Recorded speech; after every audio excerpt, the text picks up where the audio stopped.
The tint of my pigmentation is in many ways silent as to who I am, but that tint has loudly shouted instructions to all those around as to how I should be treated, as to where I should be seated, as to if I can be trusted, or if by the police I should be busted.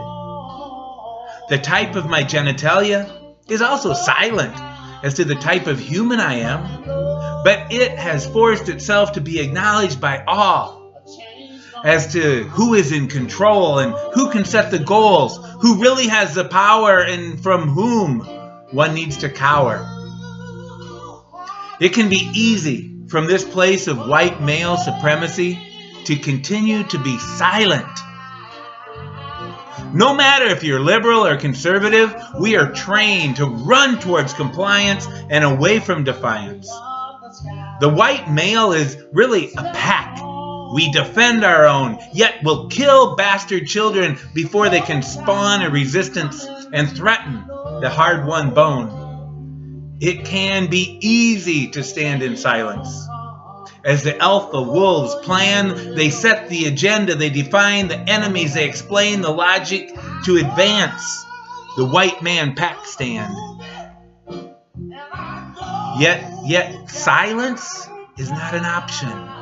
Pigmentation is silent yet loud. Genitalia is mute yet so verbose. I must speak to break this cacophony of power. It is easy to be silent when social winds change, when policy and preference of the past become the sensational scourge of solutions really not even needed. Think about this. The migrant who last year was welcome to stand in the shadow of the sun to work is now branded as a source of all your struggles. No more amigos. He's just a jerk. The first residents of this land now find themselves banned as we sit in comforts where their names, Minnesota, Dakota, Minnetonka, haunt their very absence.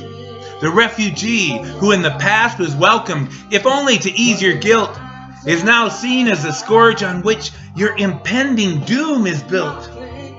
Think about the black man who was good enough to build your White House, the seat of empire and its colonizing goal.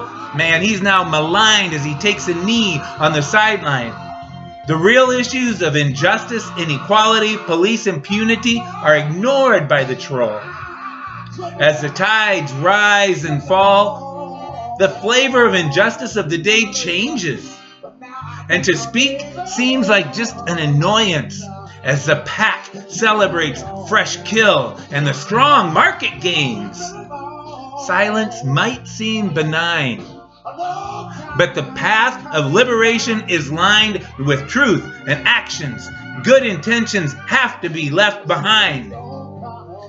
Yet my silence cannot give way only to my voice.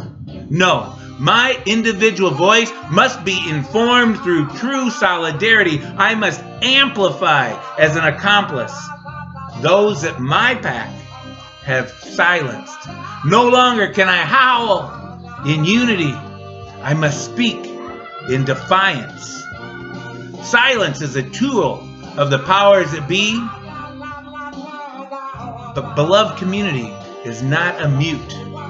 It's a chorus that sings the beauty of all. And I seek to find my voice through those silenced by the pigments, the genitalia that have been trained in generations of destructive control.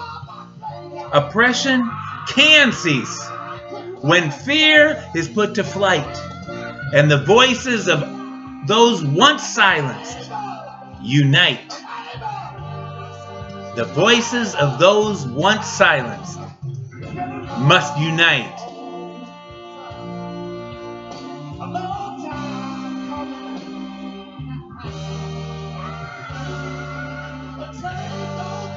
Change has to come.